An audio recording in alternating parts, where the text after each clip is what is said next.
Last week, I mentioned, but we didn't spend a lot of time on this, but I mentioned a ruling by the Eighth Circuit Court that just seemed to come out of left field.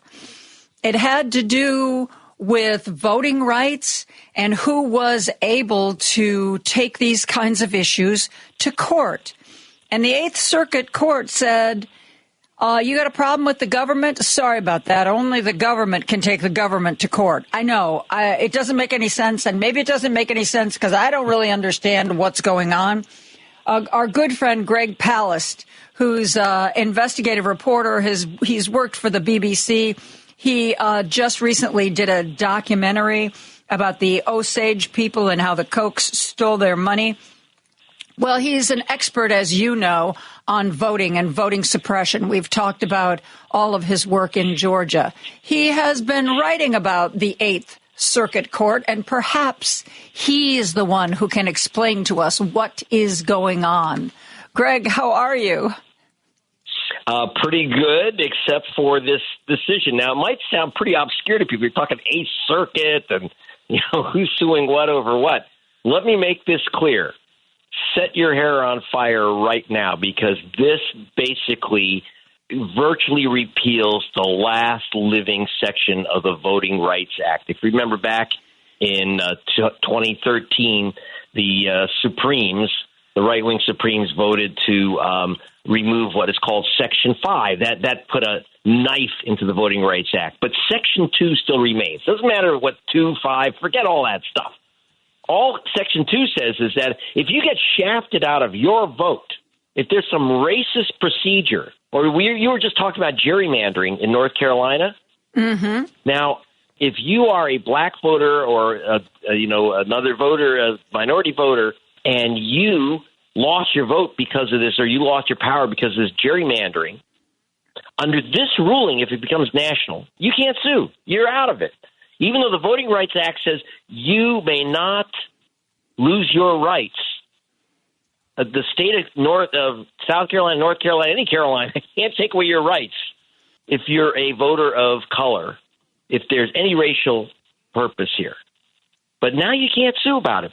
And in this case, now this applies now, Eighth Circuit. What do you mean that there are 9 circuits in the United States? What that means is that America is divided into units. So this ruling at the moment applies to Arkansas, Minnesota, Iowa, North Carolina, South Carolina, Nebraska, and Missouri, but it's going to go to the U.S. Supreme Court.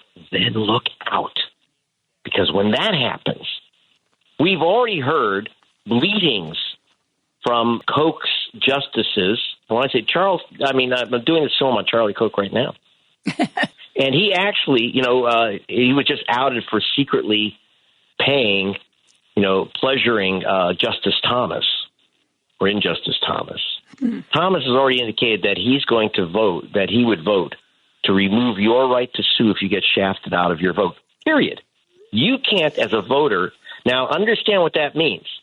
Now, you talked about in Georgia. Now, I did a whole story, a movie, which many of your WCPT people saw in a special event in Chicago and then Minnesota, which was about these voter vigilantes, these people who challenged 250,000 voters in Georgia. If they had succeeded, you wouldn't have Senator Warnock, and then you wouldn't have a Democratic Senate.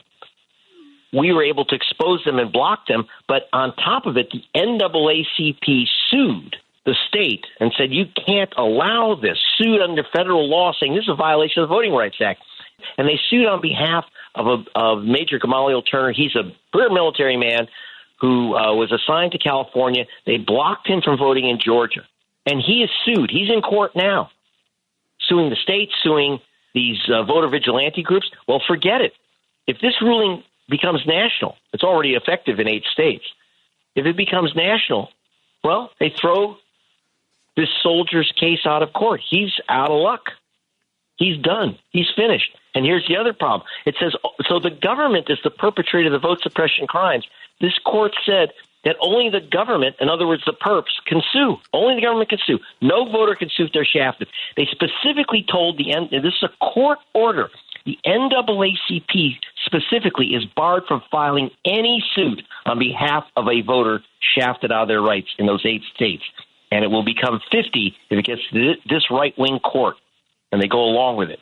And it's looking pretty bad. Yeah, I know you said this is going to go to SCOTUS, the Supreme Court. But remember, they kind of surprised us with that ruling. I think it was in Alabama, where they were like, yeah, you know, you got a lot of black people and you only have one largely black district. Now, we think you ought to redo this map. And everybody was like, whoa. So maybe there's some hope here? Yes, there's absolutely hope. Always the swing vote on these things is the Chief Justice or Injustice Roberts. He's a very political cat. But he might say, you know, we don't know it, you know, like, you know, we just saw Roe v. Wade go down the drain. Just so you know, the Federalist Society is this right-wing group funded by Koch and some other right-wing billionaires. They are the people that came up with 5 of the 9 justices' names. 5 of the 9 justices come out of the Federalist Society, and that's the uber right-wing Koch group. Mm-hmm. This is not very pretty, and so Roberts might say, oh, well, this is a chance for me, you know, to basically – this basically wipes out the ability – and so they specifically said NAACP couldn't sue, but obviously that applies. The ACLU went in there. They said, no, you can't sue anywhere. If this happens, literally every voting rights group in America is barred from bringing a lawsuit. You as a voter, if you're shafted on a vote, like you take Georgia, you know what they say? Like, let me give you an example from Georgia. You'll love this one, Joan. 1 million people, almost all of them Democrats, almost solidly Democrats, so 1.1 million people used drop boxes in the 2020 election. That's why Biden won. Now, of course, they're saying, oh, the ballots were stuffed, and this all baloney that it was fraudulent ballots. But because it was during COVID, it was easy to stick your ballot in a drop box. 1 million voters, 1.1 million voted. Now they've said that basically prohibited drop boxes in counties with more than 100,000 active voters. That means in cities more than 100,000 active voters. That means Atlanta and Savannah, the 2 Democratic cities. So basically, they said the 2 Democratic cities, which, by the way, not incidentally, are the 2 black cities, big black cities of Georgia, they can't have drop boxes. Oh, I'm sorry. They can have 1 drop box for Atlanta, right? And now it's so racist on its face. But if you are the voter, you can't sue. Now, the one thing we have at the moment is with the Biden administration in, because, you know, whether the GOP likes it or not, Biden is the executive branch of our government. He can have Merrick Garland could still sue the attorney general. But if Trump comes in or another Republican, you are going to have the vote suppressors who there will be the only people authorized by the court to bring a suit for racial voting suppression. It is beyond imagination. But this is the danger. And so what's happening is the voting rights groups are screaming bloody murder, but because they use terms like Eighth Circuit, private right to sue, Section 2, all this stuff, it confuses people. It's real simple. They're going to stop you. If you get shafted out of your vote, you will not have the right to go to court. You've lost your day in court. You lose your vote. You lose your country. You lose your democracy. That's what's at stake here. It applies right now in 8 states, and it's heading right to the Supremes. So the warning, I'm raising the alarm. I'm doing the Paul Revere here. You know, don't wait till after it's done. Just like when everyone's shocked when Roe v. Wade went down. Everyone's shocked when the Voting Rights Act Section 5 went down. Don't be shocked. You just heard it here. On WCPT, you heard it now. We're heading towards a total, to use the terms of the Democracy Docket, which is kind of a consortium of voting rights groups. They said this is, quote, catastrophic. And as I've said, catastrophic is an understatement. This is danger, danger, danger. So we have to raise our voices now. We have to make sure. I'm waiting for the Biden administration. The Biden administration has the right to go into this case and scream bloody murder. I'm praying that they do. I suspect they will, but they still have to go. When you say the Biden administration, do you mean Merrick Garland, or do you actually mean the White House can get involved here? Well, it's always the White House is represented by the Attorney General. And so the United States of America, so right now, so Merrick Garland is Attorney General representing the United States, the federal government, can join and go to the court and say, this is a real bad decision. And you know what the ugly part of this is? The court said, yes, the practices in Arkansas are racist and violate the law, but you can't do anything about it, NAACP. You can't do anything about it, ACLU. Nah. They actually said, yeah, this is racist. This is wrong. This is illegal. But you're not allowed to sue as the voters. So I'm assuming and hoping that that Attorney General Garland will jump in. But, you know, he doesn't make the rulings. It's going to be up to those 5 injustices that Koch put in. Okay. Well, on that cheery note, Greg Palast and I are going to take a break. He is, of course, the author of the New York Times bestseller, The Best Democracy Money Can Buy. We're going to be back with more after this. I'm joined by BBC investigative reporter Greg Palast. He's the author of the New York Times book, the bestseller, The Best Democracy Money Can Buy. We're talking about this wacky Eighth Circuit Court ruling that basically gutted the Voting Rights Act and will probably end up before the Supreme Court. And God help us that moment in time. Greg, a moment ago you said, you know, now is the time to get up and ring the alarm, that it's a 5-alarm fire. We all have to take action. But what do we do? You know, those of us who are just, you know, sitting in our houses listening to the radio, what do we do? Well, I have 2 things. I want to first say something that's personal for you, for everyone. One of the biggest problems in voting is that people get purged, that is, removed from the voter rolls, erased. You have 14 million people a year erased from the voter rolls. Some of them because legitimately they moved, et cetera. But a big hunk of those millions are people who should never be removed. And it might be you. So I'm asking everyone, about 2 months before an election, go online. Every state, I know, Illinois, Wisconsin, has this, where you go online and to your Secretary of State's office, go online, Secretary of State of Illinois, type in, it says, check my registration. Check your registration, see if you are still registered. Say, I've been voting for 20 years, same place. Yeah? How many? Watch my films, and you'll see people in tears when they show up. And they're told, you're not ready, you don't live here. Just like this, you got a career military officer. He's African-American. He wasn't allowed to vote. You show up and you're not allowed to vote. Please, I even checked my own in California. And 6 years ago, I was checking this. Actually, during a radio show, I said, I'm going to check my registration now. And it said, no such registration. So I had to re-register. So then you can re-register. So number one, take care of your vote. Tell everyone you know. Check your registration 60 days before the election. Don't show up and get in a fight with the little old lady behind the table. She didn't remove your vote, and they'll give you a provisional ballot, and they're not going to count that. So take care of it now. That's like brushing your teeth. You do that. Now, the other thing to do is put the heat on every politician. I mean, you have some great people like Jan Schakowsky and others up there in Chicago. Make sure that they are raising this issue. Don't let them do a sneak attack. And please, if you have any opportunity, you want to call, write, whatever, any chance to get to the Justice Department, say, I want Merrick Garland on the front line. Now, I know that the Supreme Court's not exactly happy to see him, but that's exactly why you want him there. So he's got to be in there, and we need the Biden administration to pick up the ball because they're the only ones that are going to be allowed to sue. They need to defend the right of any voter who's been wronged. It's like saying, if you've robbed a bank, or if you've been a victim of a theft, you can't file a complaint. Only if a cop can file the complaint. Only if the cops saw the complaint. Well, what do?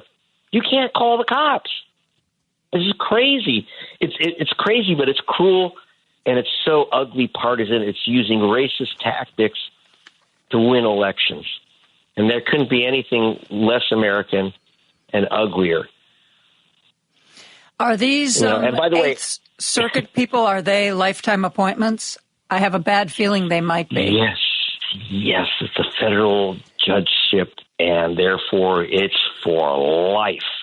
And that's one of the big problems because the Koch interest, and I'm leaning on Koch because he was the one who really started this brilliant idea of why don't we grab the judiciary? This was because he was facing indictments and wanted to get out of jail, and he did. Charles Koch. One of the stories, like I say, I'm doing, as you mentioned, I'm doing a story about, for those who've seen or will see, and I recommend it, Killers of the Flower Moon, starring Leonardo DiCaprio.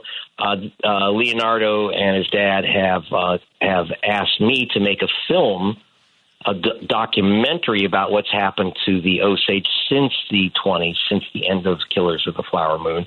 And what happened to them is that Koch stole over $2 billion worth of oil from these poor natives. They stole all their money. They literally stole the oil from the natives, and that's the story I'm writing. And he was indicted. Charlie Koch was personally indicted, was going to face 70 to 80 years in prison. I have the indictment. And then he got his buddies, Republican buddies, you remember Bob Dole and Don Nichols, and got them to appoint a new prosecutor in Oklahoma who literally deep-sixed the indictment of Charlie Koch. And that's when Koch learned, if I own the judiciary, I stay out of prison, I can do what I want. It's a get-out-of-jail card. And he has worked really hard to appoint these federal judges and then the Supremes. This is dangerous. The Koch coup d'etat seizure of the federal judiciary, and you're seeing this in this Eighth Circuit decision. It's very, very dangerous. And so, by the way, one gift. Just the gift that keeps on giving.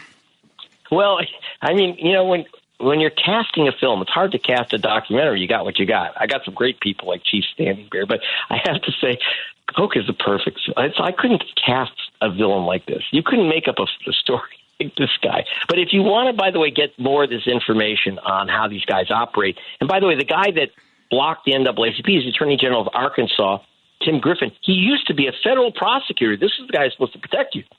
But he resigned when I exposed him on BBC for vote rustling with Karl Rove. He had to resign as a federal prosecutor. Now he's Attorney General, and now he's getting the rights to block you from complaining about voting crimes. And so you can see the film for free now. I put it up at gregpalast.com. You can go and download or watch online The Best Democracy Money Can Buy, which tells this story. And so it's entertaining. By the way, warning, there's some adult language in it. That's why it's entertaining. But you can see The Best Democracy Money Can Buy at gregpalast.com. But the important thing here is that you learn these are the tales of how they jack with our voting rights. And now they're saying, well, you can't call the cops because we're the only people that can sue ourselves. I mean, I know it's like Kafkaesque and people don't believe this, but you have to talk to the voting rights attorneys. They're just setting their hair on fire. They're just scared. They're scared. And it's terrifying. We should be scared. I talked about this a little bit, but in the fire hose of everything that was going on around the world, I didn't really give this the attention that I know it needed. But frankly, I'm not the only one guilty of that. I mean, I've read a few things about this Eighth Circuit Court decision, and I've seen a few postings. Somebody, right after it happened, somebody posted, well, like, don't panic. This doesn't affect the whole country. It just affects a certain number of states. And I'm thinking to myself, well, yeah, but isn't that bad too? And does that not mean it can't be picked up? But the tenor of what I read seemed to say, this is so over the top, this is so ridiculous that don't you worry your pretty little heads about it because surely somebody will stop it or undo it. Do you think that's right? Okay, 2 words for you. Citizens United. When that case came before the Supreme Court, no one, I'm saying there wasn't a single writer, left, right, or center, who said that the court was going to basically say corporations are people, corporations can donate dark money, unlimited. They don't have to disclose it, nothing. No one believed that would happen. That wasn't even the case. It was a shock, and it was a shock to some of the justices, too, who didn't even know that they were considering that matter. So it's a shock. It was a horrible right-wing shock. And only because the decision Roe v. Wade was leaked to overturn Roe, it was a leak, but that was the first time we found out it's going down. Mm-hmm. So, what we think is inconceivable, well, it's conceivable. That's why I'm really writing this now because, and by the way, I'm sorry, if you live in Arkansas, Minnesota, Iowa, North or South Dakota, Nebraska, and Missouri, and you don't have the right to protect your vote, you literally don't have the right to sue. You can't do anything. NAACP, ACLU, everyone's knocked out. Rainbow Push, you cannot sue for your voting rights. And I don't know, if I were in those states, I wouldn't be so happy to say, well, it's only our states. I'm not too worried. But again, it's chugging towards the Supremes, and they have done some really wild things. I don't take this lightly. Like I say, one of the problems, I think, in the reporting is that I'm pretty good at breaking down these complex legal things so that you can understand the core. And a lot of it, there's just too much jargon. People, what's an Eighth Circuit? Is that an electric switch? It's like, so it's kind of complex in the way it's reported, legal reporters. But really, it's simple. If you are shafted out of your vote, you've lost your right to sue to get it back. And the NAACP and all the organizations that protect you are barred from helping you. You're out. You have to beg the people that are shafting you to sue themselves. You want to really go in North Carolina? You just heard, report from Carolina, that gerrymandering there. Well, you can't do anything about it. And so this is spreading, this whole issue. They call it, the fancy, again, legal term is private right of action. It just means the voter's right to act, to protect themselves and call in, Rainbow Push and others to come in and sue for you, or you get your own lawyer, whatever. But this means that that all our voting rights laws become empty because you can't sue to enforce. Greg, we've got to go. We are at the end of the show. Thank you so much for making sense of this for us and for the call to action. And anytime you want to join us, you are always welcome. It is wonderful to talk to you. Okay, see you at gregpalast.com. And Joan, thank you for letting me truth on them. Okay, bye. That's going to do it for me. Driving It Home with Patty Vasquez is up next. I will see you tomorrow at 2 o'clock. Have a great evening. Good night.